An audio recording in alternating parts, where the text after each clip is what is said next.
Since pandas manage to reproduce faster than I make video essays for this channel, I thought I'd do something a bit different.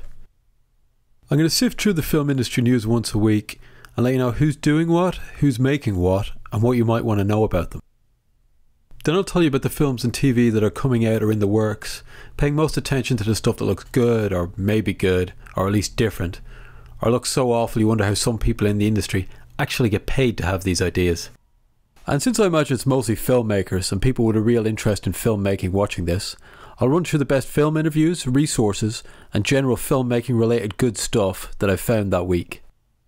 Okay, where to start? Charles Manson. We're getting yet another Manson Family film. Along with Tarantino's upcoming Manson related film, and Wolves at the Door, Mark Kermode's favourite film from last year. My very least favourite film of 2017. In fact, one of the worst films I can remember seeing for many a year. We now have Charlie Says in the works. Matt Smith will play Crazy Charlie himself, but the film will focus on the three women who were sentenced to death for their part in the Manson family murders. What piqued my interest in the film was the writer and director team of Guinevere Turner and Mary Harron. Back in 2000 they made the fantastic film version of American Psycho from the difficult to adapt book. Harron hasn't made a film in a while, but I hope she's doing this one because they found something different to say about the failed rock star and his disciples. The Call of Duty film apparently has a director attached, and hopefully with him its chances of not being a total pile of crap have improved. Italian director Stefano Sollima has been hired left, right and centre at the moment. Last year he was announced as the lead director on new Sky Italia series 000. Adios. And more significantly, he was the director picked to fill Denis Villeneuve's shoes on the Sicario sequel. Where has all this fate and his ability come from? Well, Sollima was the lead director and showrunner on the Italian crime series Gomorrah. If you haven't seen it, go and check it out. The first series is good, the second series is fantastic. We'll have to wait until Sicario 2 comes out to see how he handles a big budget English language feature film. But let's hope Sollima can succeed where so many have failed before and make a good video game adaptation. Speaking of tricky adaptations, the Kung Fury feature film has signed up both Michael Fassbender and Arnie. That's pretty impressive for a project that started as a short film on Kickstarter. The short, about an 80s kung fu master cop, grabbed the internet's attention and has been viewed 30 million times. You've got to respect the people behind this for getting it so far, but I hope they learn from the failures of other cool thing on the internet to film adaptations like Iron Sky and Hardcore Henry and actually take the time to write a good script. There's an army standing between you and your wife. Details of Gasper Noe's new film have sneaked out, and you'll be shocked to learn it's not a light-hearted Katherine Heigl comedy. The film is called Psych, and it's about a group of dancers who get together in an abandoned school in the middle of a forest and decide to party around the large bowl of sangria because Gasper Noe. Then sex, drugs and psychosis happen, presumably in Noe's beautiful neon sleaze style. The film is reported to have an unusually short shooting schedule, so it's possible it will be out this year. I like Noe's last film Love, so I'm looking forward to this.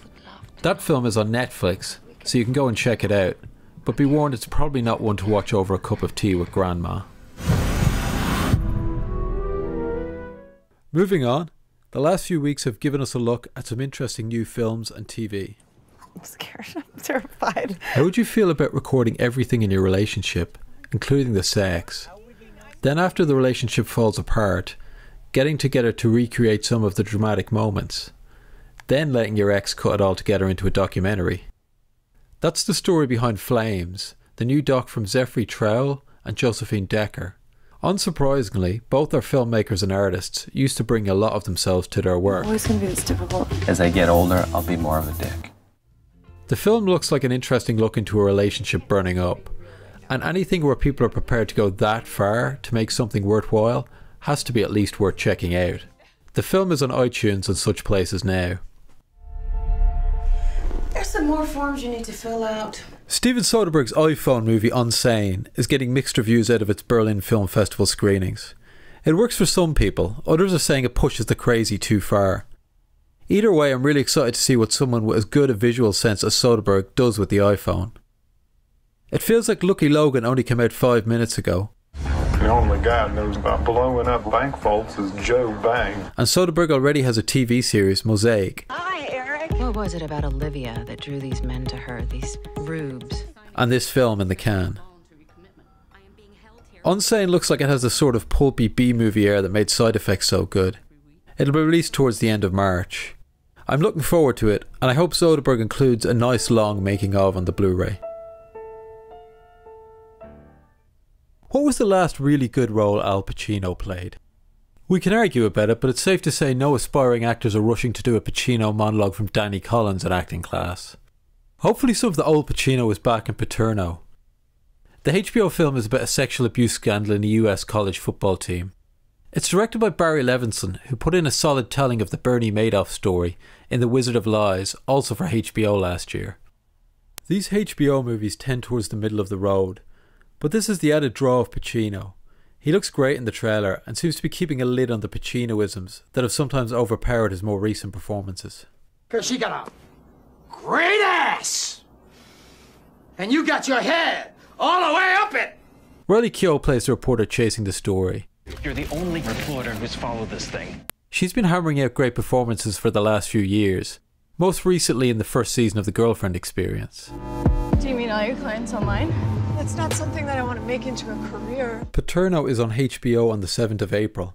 If Pacino brings his A game, or even just a little bit of it, this will be worth the time. Right?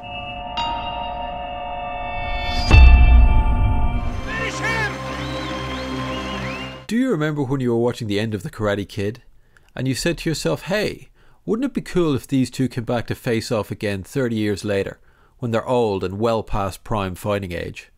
No? Well, fuck you, because here it is. Hollywood hacks need money, and they'll scrape the bottom of the barrel to get it.